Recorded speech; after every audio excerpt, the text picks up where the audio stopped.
पिछले एक साल से जो अरविंद केजरीवाल आपके बीच में अपनी इंजीनियरिंग छोड़ करके IRS की नौकरी छोड़ करके इस सुंदर नगरी की झुग्गी झोपड़ी के आपके बच्चों के, आपके दिल के, आपके घर के सवाल को लड़ते थे, आज वो अरविंद केजरीवाल ये सुंदर नगरी के उन सारे लोगों का गौरव है कि आपका एक साथी, आपका एक दोस्त आज पूरे देश का दोस्त बन गया है।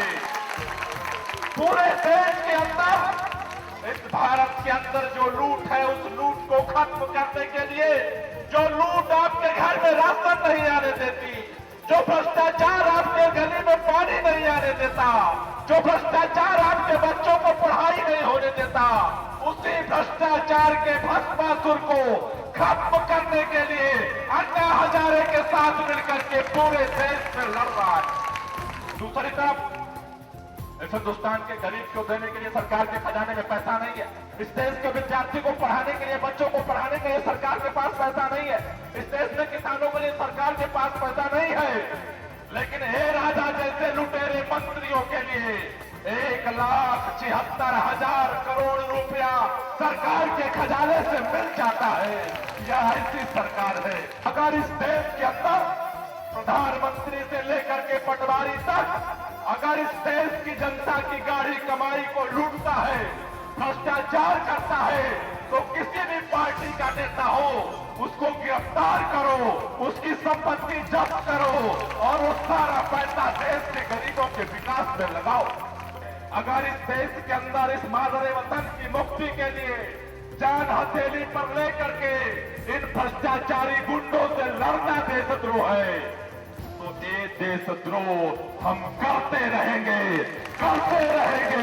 इसलिए आपको कहने आया हूं, 25 जुलाई से अरविंद केजरीवाल, मनीष सिसोदिया, गोपाल राय अनशन की शुरुआत जंतर मंतर पे कर रहे हैं। लेकिन ये 3 अनशन की शुरुआत नहीं कर रहे, ये 3 आंदोलन नहीं कर रहे हैं। अगर इन तीनों लोगों को सरकार ने उठाया तो दूसरे दिन बैठेंगे, दूसरे दिन को उठाया तीसरे दिन बैठेंगे, तीसरे दिन को उठाया चौथे दिन बैठेंगे। ये लड़ाई जारी रहेगी। गांव गांव में लूट मची हुई है, गांव गांव में। तो हमारी सड़कें टूटी पड़ी हैं, हमारे सीवर नहीं बन रहे, हमारी बिजली का प्रॉब्लम है, हमारे राशन का प्रॉब्लम है, हमारी पेंशन में बेईमानी हो रही है।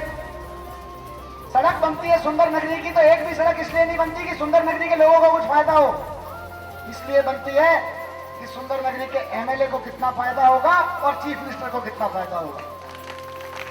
सुंदर नगरी में अस्पताल अगर बनता है तो इसलिए नहीं बनता कि सुंदर नगरी के बीमार भाइयों बहनों का इलाज हो सके, बच्चों का इलाज हो सके, इसलिए बनता है कि उस अस्पताल को बनाने में कुछ MLA कमा ले, कुछ इंजीनियर कमा ले और बाकी का बचा खुचा चीफ मिनिस्टर के पास पहुंच जाए। और जब अस्पताल बन जाता है तो उसके बाद चलती है भर्ती, डॉक्टरों की भर्ती, अध्यापकों की भर्ती, और हर एक भर्ती का रेट होता है 10 लाख रुपए, 15 लाख रुपए। तो साथियों, ये खुली लूट चल रही है, इसका करें तो क्या करें। हम सब इनको भ्रष्टाचारियों को जेल भिजवाना चाहते हैं कि नहीं भिजवाना चाहते, लेकिन ये जेल जाते नहीं। 35,000 कानून ये कहते हैं कि आम आदमी चोर है। अफसर बेईमान नहीं है, नेता बेईमान नहीं है, आम आदमी बेईमान है। अगर आप सुंदर नगरी की सड़क से एक ईंट उखाड़ लो, एक ईंट तोड़ दो अपने घर के लिए, कुछ पाइप लगाने के लिए, अगले दिन इंजीनियर आ जाएगा 4 पुलिस वालों को लेके, बोलेगा तुमने राष्ट्रीय संपत्ति को नुकसान पहुंचा दिया है। इसलिए 25 जुलाई से लोकपाल की लड़ाई तो हम लोग लड़ रहे हैं, लेकिन लोकपाल के इन दुश्मनों की लड़ाई भी साथ साथ लड़नी पड़ेगी।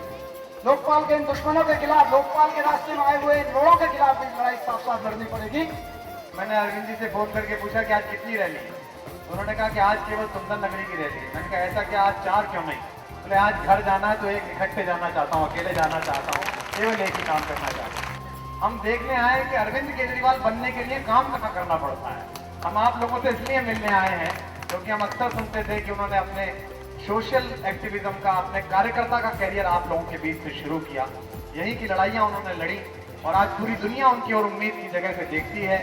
तो मैं तो ये मानता हूँ कि हम आपसे कहने नहीं आए, अब आप कहने जाएंगे कि हमारे घर का एक लड़का है भैया, सबको साथ आना है, सबको पहुंचना है, 25 तारीख को सबको जंतर मंतर जाना है।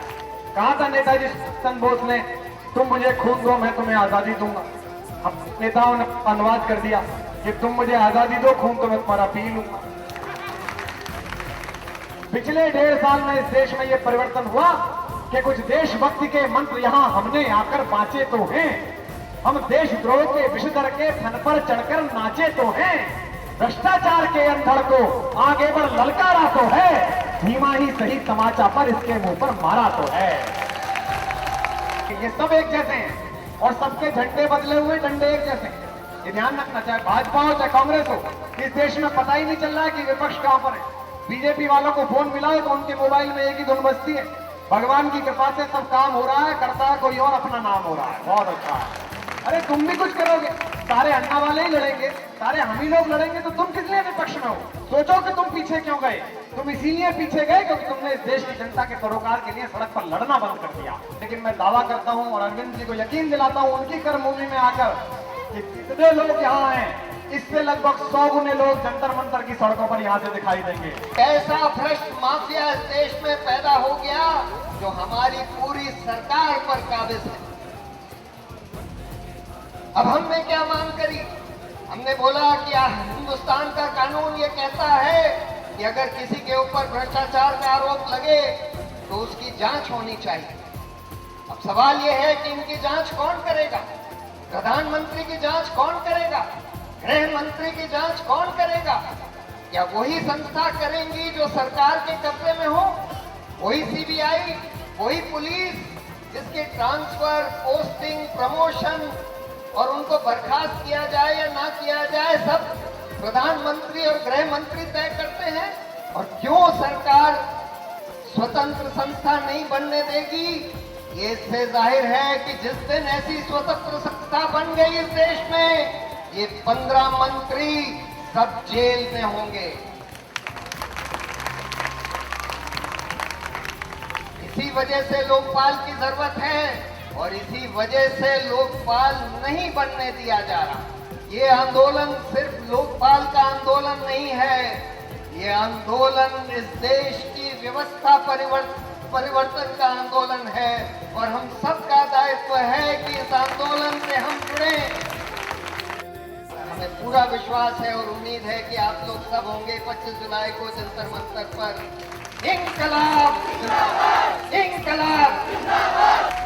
भारत माता की, भारत माता की।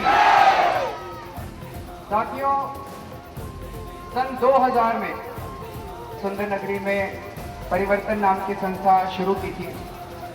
आप सब लोगों के बीच कामकाज करना शुरू किया तो यहाँ पे पता चला कि कितना भ्रष्टाचार है, एक आम आदमी की जिंदगी कितनी मुश्किल है। राशन मिलता है ठीक ठाक, चोरी कर लेता है वो। उस टाइम भी चोरी करता था, अभी भी चोरी कर लेता है। 12 साल हो गए, वही कहानी चल रही है। पिछले 1 साल से अन्ना हजारे मांग कर रहे हैं। जब अन्ना हजारे अनशन पे बैठे थे अगस्त के महीने में रामलीला मैदान में, आप लोग गए थे उनके पास? सारे गए थे रामलीला मैदान।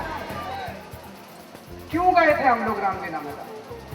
इसलिए गए थे, अन्ना हजारे कहते हैं भ्रष्टाचार के खिलाफ एक सख्त कानून लेके आओ, जन लोकपाल बिल लेके आओ। ये जन लोकपाल बिल क्या कहता है? ये जन लोकपाल बिल मोटे मोटे तौर पे 2 बातें कहता है। एक तो ये कहता है कि अगर हम जाके भ्रष्टाचार की शिकायत करें, अगर राशन वाला राशन ना दे, जीटीबी अस्पताल में हमारी दवाइयां चोरी हो जाए और अगर हम जाके शिकायत करें तो 6 महीने के अंदर उसकी जांच पूरी होनी चाहिए, 1 साल के अंदर मुकदमा पूरा होना चाहिए, ताकि 1.5 से 2 साल के अंदर भ्रष्टाचारी अफसर को जेल हो, उसकी संपत्ति जब्त की जाए और उसको नौकरी से बर्खास्त किया जाए। होना चाहिए कि नहीं होना चाहिए? होना चाहिए। दूसरी बात अन्ना जी कह रहे हैं कि जब हम सरकारी दफ्तर में कोई भी काम कराने जाते हैं, जाति प्रमाण पत्र बनवाने जाते हैं, राशन कार्ड बनवाने जाते हैं, ये लोग पैसे मांगते हैं। हर डिपार्टमेंट में हर काम की समय सीमा तय करो। ये काम 15 दिन में होगा, ये काम 10 दिन में होगा, ये काम 20 दिन में होगा। अगर वो अफसर 10 दिन में, 15 दिन में, 20 दिन में काम ना करे तो लोकपाल की जिम्मेदारी होगी कि वो उस अफसर की तनख्वाह काटे और आपको मुआवजे के रूप में दिया जाए और आपको 30 दिन में आपका काम कराएगा। होना चाहिए कि नहीं होना चाहिए? लेकिन सरकार को ये दोनों बातें मंजूर नहीं। 27 दिसंबर को ये लोकपाल कानून संसद में रखा गया। इसके ऊपर चर्चा शुरू हुई। मुलायम सिंह जी खड़े हुए। मुलायम सिंह जी कहते हैं अगर अन्ना हजारे का लोकपाल बिल आ गया तो दरोगा हम सबको पकड़ के जेल में डाल देगा। बड़े बड़े राक्षस इस देश को लूट रहे हैं बैठ के, सीबीआई ने किसी को जेल नहीं भिजवाया। क्यों नहीं भिजवाया? ऐसा नहीं कि सीबीआई में अच्छे अफसर नहीं है, सीबीआई में बहुत अच्छे अच्छे अफसर बैठे हैं, लेकिन सीबीआई उन्हीं राक्षसों के अंडर में, उन्हीं मंत्रियों के अंडर में काम करती है जिनके खिलाफ उसको जांच करनी है, जिनको जेल भिजवाना है। सारी पार्टियों ने धोखा दिया संसद के अंदर बैठ के हम लोगों को। कोई पार्टी नहीं चाहती कि लोकपाल बिल आए। हमने बहुत सोचा कि ऐसा क्यों हो रहा है कि सारा देश कह रहा है अन्ना हजारे के साथ हैं, सारा देश कह रहा है अन्ना हजारे का लोकपाल बिल पास करो, तो ये सरकार क्यों नहीं पास कर रही लोकपाल बिल? तो समझ में आने लगा कि इनके मंत्रिमंडल में, मनमोहन सिंह के मंत्रिमंडल में 34 मंत्री हैं। इन 34 में से 15 मंत्रियों ने इतना भ्रष्टाचार कर रखा है, इतना भ्रष्टाचार कर रखा है कि आज अगर ये लोकपाल बिल पास कर दें तो ये 15 के 15 कल जेल चले जाएंगे, इनको जेल, इनकी संपत्ति जब्त की जाएगी। इसलिए लोकपाल बिल पास नहीं करते। तो ये 25 जुलाई को जो अनशन कर रहे हैं, ये इन 15 मंत्रियों को ठीक करने के लिए कर रहे हैं।